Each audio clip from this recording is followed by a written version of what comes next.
Broadcasting from the business capital of the world, this is the Podcast Business News Network. And welcome back to the show. We are so excited to have our next guest joining us again. And we're here to Savor Life, right? Life is so precious. SavorLifeWithDiana.com. She's our speaker, our author, our life coach, and so much more. Based out of beautiful Honolulu, Hawaii. Please welcome our professional of the year once again to the show, Diana Bejasa. How are you? I'm doing great, Jill. How are you? I'm fantastic. Excited to be back with you. You always have good stories and have helped so many people. And I love little Miss Olive. That's her daughter. As a former chef, I mean, she's told me so much about her life, and she's got this beautiful little girl, and she still makes the time to help increase productivity and joy in other people's lives. So thank you for this and sharing, everything I've, learned about you. And for today, people who may not know a little bit about you, Diana, I just need a little bit of your background before we get started. I know we have some great topics here to work through, but tell us a little bit about yourself and company. Yeah, so I love to help women, to help business owners to transform their adversity into opportunities for really powerful new beginnings, whether that's avoiding burnout, whether that's finding their own version of sustainable success, or transforming different crises. We're actually going to talk about a crisis that I went through today. And how it was that I was able to look at it with a completely different lens so that it actually became one of the greatest beginnings of a wonderful news story. And that's what I believe can happen for us when we navigate crisis. So we'll talk a little bit about that. All right. Well, thank you. And how do we find you? Tell us your social media handles and website, of course. Yeah, so you can find me on social media, Instagram, Facebook, YouTube, or TikTok at Savor Life with Diana, SAVOR Life with Diana, or you can check out my website, as you mentioned, Jill, savorlifewithdiana.com. Perfect. Well, always excited to have you back. And for today, I can't believe this is our sixth episode. So you say. It's been a while. I can't believe it, but we've been talking the past few weeks. So I feel like I know you on a personal level. And we've had some great shows. Last week, we were pivoting with purpose, right? And the courage to change careers. This time, we're talking about betting on faith. Lessons from working on Wall Street during the global financial crisis. So it's funny you said that because today on the news, there was this whole drop and everything, this big sale. Do you know what I'm talking about? And everything's like Yes. down in the market right now. So you must know this. So speaking of riding the wave, are we in a wave of crisis now? But let's talk about how our faith can really outperform fear. Yes. So when we talk about faith, I'm not necessarily speaking about listen to a religious guru. First of all, I want to get that out of the way. And that's not to say that if you have a religious guru that that's not someone you should listen to. But what I want to speak about specifically today when we talk about faith is our own self-faith and allowing crisis to help us expand our faith, to show us what's possible as opposed to just looking at what's probable. So when we are looking at riding this wave of crisis, right? You mentioned the market drop today. The thing is that this is not the first market drop that we're experiencing, right? And look at the expert making us all feel better today. Don't check the 401. Go ahead. Yeah, well, so that was something that happened during the global financial crisis. So I did work on Wall Street at that time. I worked in debt capital markets, which meant basically that I helped, Fortune 500 companies, the Walmarts, the Procter and Gamble's of the world to issue bonds, right? So they were like to help them get into the debt market when they needed to make investments, right? So why I mentioned that is because that was a time that I basically was in I was working on Wall Street, right? So during the global financial crisis, that hit the debt market very hard. All of a sudden, there was this huge uncertainty in the market, right? Where there were many investors who were looking at their 401k, who were looking at their investments and seeing a huge drop, right? Sometimes in certain days, it was like 10%, 25%, 50% drop. And they were feeling very, very scared, understandably, right? Like you're looking at something, you think you're sitting on, say, 200K of investments one day that you have for retirement, and you're going to retire in the next 10 years, for example. And all of a sudden you check the market today and it's worth half of that. That is terrifying, right? One of the things that I think, though, is that everybody is going to have that hit of fear when there is a wave of crisis. The people who ride the wave are people who actually can get up on top of that and still find a way out, right? Like there are the people who drown in the wave, and then there are the people who are able to surf it, right? They're the ones. And if you think the about flow it, rider. I just saw one of those. Yeah, like on the cruise ships, they're they have having them. fun. Mhm. Yeah, right. Like they're the ones who take the wave. They're anticipating it, they're riding it, and they're having fun. So Yeah. what if instead of having this experience of the wave overtaking us and drowning us, right? What if we could instead be the ones riding the wave? So in order to do that, right, whether we're talking about surfing or whether we're talking about riding the wave in the markets, we want to work with an expert, right? We want to look for a seasoned expert with a track record of success. So as I was looking at my own 401k drop, as many of other people were looking at theirs, right? There were a lot of people who just made the decision to exit the market immediately, right? They wanted some feeling of safety, right? So this is what happens when we hit fear, right? We want some feeling of safety. So we take some kind of action so we feel like we have some form of control, and we take some kind of action so that we feel like some level of stability. So many people in the markets, right, when the markets drop, they take their money out, which actually really just drops the market even further. Right. So that means that the value of what we have, like when there's a ton of people selling, everything goes down in value, right? Or in market value. Why I say that, why I make the distinction about market value here is because it doesn't change the intrinsic value of the investment that we had, right? And when we look at a seasoned expert, like when we look at the Warren Buffetts of the world, right? Like, so when I was experiencing the global financial crisis, on the trading floor, seeing the market volatility in this crazy way, people talking about this was unprecedented, I mean, suicides were up. There were all these things that, it's a very, very scary time. Yeah. I saw that and I was like, okay, well, who are the ones who are riding this wave well? And I thought about Warren Buffett because it seemed that through there were many short-term investors or other people who had other opinions. But I was like, okay, Warren Buffett, he has a track record of success through many different markets, right? You don't want to just trust somebody who's ridden one wave, especially in a very tumultuous time. You want somebody who has a track record, right? Who, it doesn't matter what the wave has been, they've somehow been able to come out ahead, right?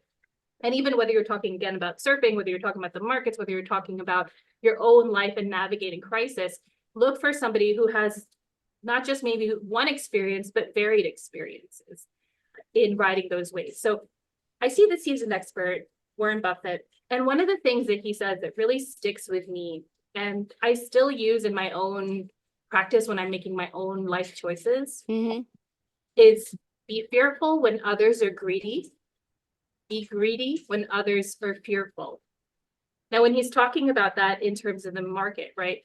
So when others are greedy, right? So when you see these artificially inflated values for something, be fearful, slow down, right? So when you see something seems to be like gaining in value and everybody's buying, that's a time where Warren Buffett takes a contrarian view and he doesn't necessarily buy. And at the same time, when you see the market is fearful, right? So when everybody's selling, that's when you want to be, in his words, greedy, right? So that's when you want to make those investments, right? And that does not mean buy everything that's on sale. That means make investments that are looking, instead of just at what the market value is, right? Yeah. Instead of just looking at what the number is in the S&P, what the number is in your 401k, look at the value, the intrinsic value of the investments that you have. Is this a high quality investment to have over time that in this moment has depressed in value? Or is it something that, turns out, like, so for example, in the global financial crisis, or is this like a mortgage bond that's been packaged in a different way? So it looks like it had value, but truly does not have any value. And when you make decisions and investments based on the real value of something versus what the market says it's worth, that's when you start to make smarter decisions. And I really thought about this even myself when I was navigating divorce and my ex at the time decided that he didn't want a child. Yeah. I decided, no, you know what?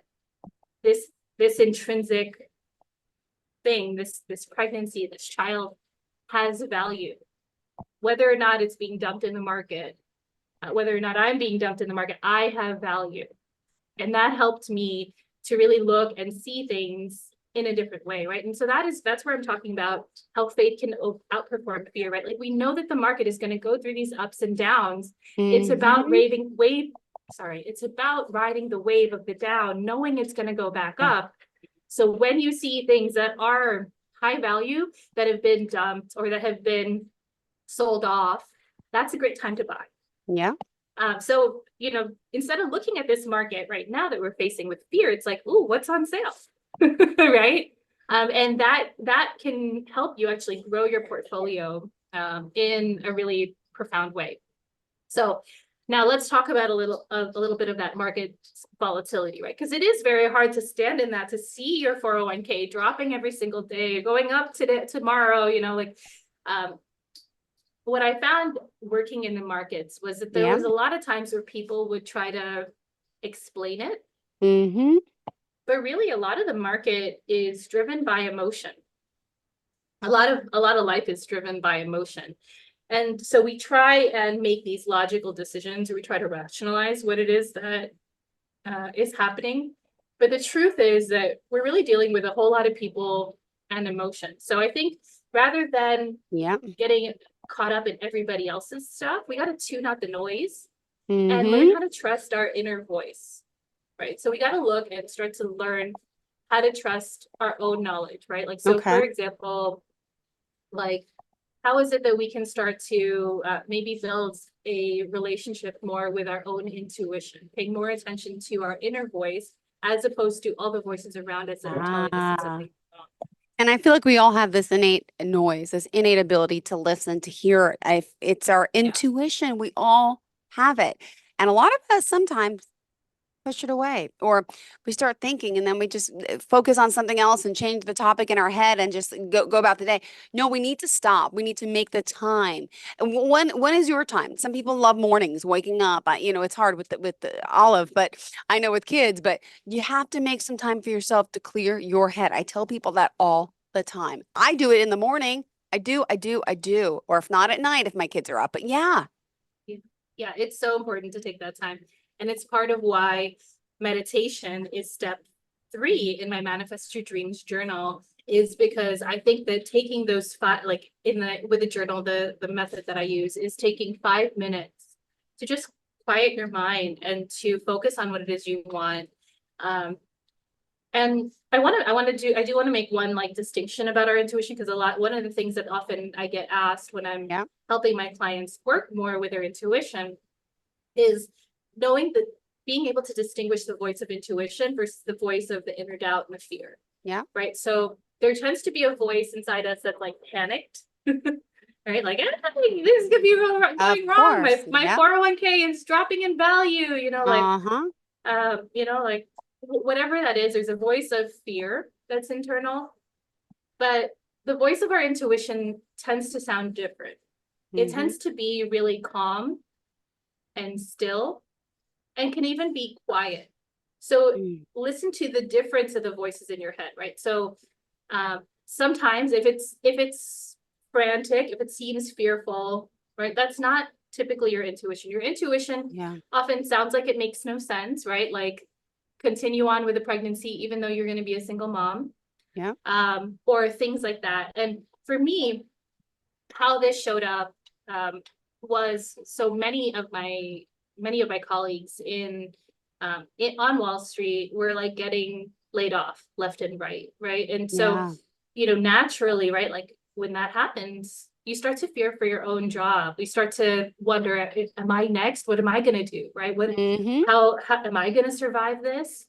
And as I thought about what it was that I was going to do next, if I was on the chopping block, and pretty much everybody in debt during the global financial crisis was on the chopping block, I thought about it. I was like, well, do I go back to business school? Do I work at a hedge fund? Do I work for an investment firm? Like, what do I do? Right. Yeah. And I heard this voice. And for me, my intuition comes in really frank, a little sassy. And again, you can cultivate that relationship so you get to know what your own inner voice sounds like. But for me, it comes in and it told Yep. me, if you go back to school, you're going to culinary school. Now, on a certain level, that made no sense, right? That was Mhm. absolutely illogical, did not make sense, because here I had already invested in a business Yep. education. I'd spent years working on Wall Street. But at the same time, almost every day, no matter how long the day was, at the end of the day, I would want to come home. I'd be home at Yeah. like 8, 9 o'clock. And I would want to turn on the stove, or I'd want to turn on the oven, and I'd want to bake something. And it was like, no Mhm. matter how drained I was, no matter how exhausted I felt, I realized, wow, like every day I come back and I still have energy to cook. And I was like, so even though this thing, you're saying so Mhm. often we dismiss our intuition, even though I heard this voice that told me to go back to go to culinary school, I was like, what? Like trade in a 6-figure salary for like $10 an hour? That doesn't make any sense, right? Yep. Mhm. But at the same time, it made perfect sense, because this was something where I had this level of passion that even after a grueling 12, 14-hour day, I still had energy for. And I was like, you know what, and this also leads back into faith, right? I know I'm smart. I know I'm hardworking. I know I have Yeah. a talent for this. Even though this is scary and it seems illogical, it actually makes perfect sense. And so that was what led me to make a decision to take a leap, to leave the world of banking behind, to walk away from Wall Street Mhm. and into the Darn kitchen. right. Wow. Amazing. And hold on, but you got to remind people saying, who's this amazing girl who used to work on Wall Street? Tell us, remind us how we can reach you because, we're on the Zoom here. We're not taking a break, but we're going to tell people what they need to do to contact you. Yeah, my name is Diana Bejasa. You can find more information about me, my coaching services, my retreats at savorlifewithdiana.com. That's SAVOR life with Diana. You can also find me on Instagram, Facebook, YouTube, TikTok at Savor Life with Diana. Beautiful. Thank you so much. All right. So today, again, if you are just tuning in, we're betting on faith here, talking about lessons from working on Wall Street during the global financial crisis with our author, our expert, our coach. Ladies out there, she's truly helping you and helping me. I'm learning so much from her. We're talking about riding the wave of crisis, following our intuition, and what else is next for us? Okay, so a lot of times in life, we have these setbacks, right? So it can seem like, here I had been building my investment banking career, doing all the things that I was supposed to do. And I hit this major setback in terms of, wow, like my career is up in the air. I don't know what I'm going to do next. Like, I don't know if I'm going to get promoted. It's a very scary feeling when it's out of your hands, right? Like, it's not like I hadn't been doing the work to get promoted. It was now the market conditions didn't allow for what was possible before to continue to be possible. And so it felt like a major setback for me. It felt like major failure, like Yeah. to know I wasn't going to get promoted, to know that, like, my time was coming to an end. And instead of seeing it as this bad thing that happened, I chose to use it as a setup for this new path into the culinary world, right? So, and one of the things, right, like I don't want to make it sound like, oh, I just took this leap and it was so easy. It is terrifying to leave the stability of something like a 6-figure job to make $10 an hour. But I believe Mhm. that whenever we have that fear, it's really just instead of leaning into the fear, right? So when we hear that inner voice of doubt, when we hear that inner voice of fear, I'm not saying to ignore it. I actually don't think that that's something that's very smart to do. But what I want to do instead is to pay attention to it and use it as an indicator that we're at the brink of a new beginning, that we are at the precipice of uncharted territory. And that could be either totally exciting or totally terrifying. Yeah. And the way that that next step forward whether it's in fear or in faith, that determines the experience of the new beginning, right? That determines the experience of the end. So as I saw even my marriage ending, right? I Yeah. decided, okay, you know what, this is going to be, Yeah. I've had epic beginnings before, like moving from banking into culinary, moving across the world in different points, leaving the culinary field to start my coaching business, to move to Hawaii. I'd had epic beginnings before, and I looked at the end of my marriage and the beginning of my single motherhood journey, and I was like, this is going to be the greatest beginning of all, right? And I'm glad that I had Yeah. these past experiences of fear, because it helps me to know, wow, I can actually transform this and have it be something even better than I've ever experienced before. So rather than using fear as something that stops you from moving forward, this is the You point are. where Mhm. so many people stop. Right? Fear stops them from going forward. They're worried about failing. They're worried about things not working out. They're worried about their 401k dropping in value. They're worried about, am I going to have enough? And instead of having that sort of attitude, the more that we can hold that faith in one hand, one of my mentors, Lisa Nichols, always says, hold that fear in one hand and grab onto faith in the other and take the Mhm. leap. So it's not about doing it without fear, right? Like there is no real sense of fearlessness. I don't believe in fearlessness. I believe that when you take those leaps, you're absolutely doing it with fear alongside you. But don't do it just with fear. Do it with a little bit of faith, right? Look at, is there intrinsic value in what I'm doing? What if this could be the way that it looks like when everything's working out? What if Yeah. this could be the way that things actually True. turn out even better? Right. So those are the sort of things that I look at. And so when we are able to embrace the detours, when we look at the curves on the road, right? Like, so Yep. I think about like when, you know, when you hit a curve, like a different way, if We you're driving all a race do. Yep. car, like you actually want to lean into that curve, right? And if you think about it, it's part of what makes the journey more exciting or more fun, right? Like if it was a straight road, it would be kind of boring. Yeah, it so Um, would. You're right. You are. It's true. It's, those detours, as you say, that go up and down, up and down. You have to know there's going to be hard times in that road. There's going to be twisty, windy turns, but you know what? You drive slow, you're going to get through it. Maybe icy roads, maybe an unexpected accident or construction. It's part of life, and you got to treat our lives the same way. It can't always be a smooth, straight sailing road on a beautiful sunny day.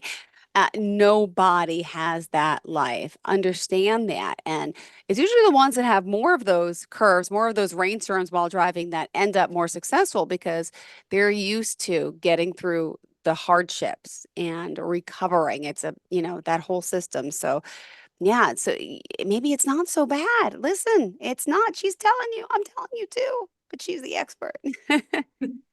yeah, you know, and I think about, I think because of my 9/11 experience, which we will talk about one day, um, I think a lot about like where, you know, about the end, pretty much. It's like when it is going to be my time. Am I going to look at that straight, smooth, sunny road as like the best time? It's going to be the ups and the downs and the Yeah. curves and the unexpected adventures that we get to go on. That is what life is about. So the more that we approach those detours, those setbacks as these opportunities, the more that we shift our mindset in those moments to say, all right, so the market is down today. So the market is not, Yeah. is not performing as planned. What if it could turn out even better than I planned? Hmm. And I'll tell you, that has absolutely been my experience. Why riding that wave through the global financial crisis, losing the career that I'd set up for, even as I mentioned, being a single mom. It's been the most wonderful journey. I've had so much fun alongside my So daughter. rewarding. Yep. Yeah. And so let's look at those detours. Let's look at those things in life that are not what we wanted and say, okay, how could this turn out even better than I planned? So imagine if this market Yep. downturn, right? If the fact that there's been a sell-off in the market could actually mean you could buy some stuff cheap and make a higher return tomorrow. Like what if that's possible? And it absolutely is. There are smart investors in the market making that decision right now. So Aw. those are the things that we get to do when things turn scary. We get to look with faith that there could be something better on the other side. We get to look and think, what if this could be what it looks like when things are working out? And when you instead of asking those, what if everything could turn out wrong? What if this is the end of everything? Instead, shift those questions. Start to ask yourself, what if this is what it could look like when everything is working out for me? What if everything could turn out even better than I planned? Yeah. And that opens you up to the possibility that actually could happen for you. And every single time that I've used this exercise for myself, for my clients, that's exactly what we find is a whole new adventure, something that where we end up so glad that that thing that did not turn out the way we wanted to turned out the way that it actually did. Beautifully said. Thank you so much. This is perfect way to end our show. Great job today. Great conversation as usual. But savorlifewithdiana.com. How else can people reach out to you, sweetheart? On Instagram, Facebook, YouTube, TikTok, I am at Savor Life with Diana. That's SAVOR Life with Diana, because the bitter, the sour, the salty that we Mhm. experience in life, we get to balance it with more sweetness, more richness to make it fully delicious. Aw, thank you so much. Pleasure having you here. Reach out to her, get started today. And hopefully we are back again next week. I can't believe it. Episode 7. See you then. All right. You have a great day, sweetheart. And thank you for making mine. And thank you, Miss Olive, for being so kind to let your mom do her thing today. But I would have loved a cameo appearance maybe next time. Okay. When she's not sleeping. All right. Have a All right. great day. Thank you so much, sweetheart. Enjoy your day. Bye, Jill. Have a Bye great day. bye. You too.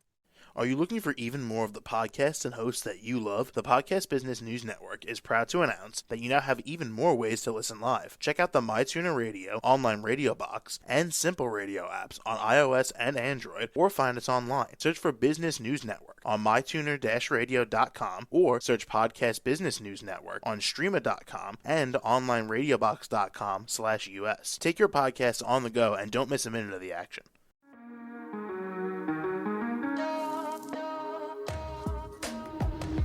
Broadcasting from the business capital of the world, this is the Podcast Business News Network. For nearly 2,000 severely injured veterans, everyday life has become filled with barriers. Day-to-day simple tasks can become pretty daunting. I have to carry my chair up 2 flights of steps or have somebody do it for me. What scares me the most is just the falling. When I'm struggling with my house, I think, to have that one great barrier just knocked down, it's crucial. Home for Our Troops is a wonderful nonprofit that builds a Mortgage-free, fully adaptive, handicap-accessible house. And there's no catch. It'll be our very first home that we've ever owned. This is a game changer. This is where your life begins again. We need you to join us in completing this important mission. Please visit hfotusa.org and help build homes and rebuild lives. Because of you, everything's going to be okay.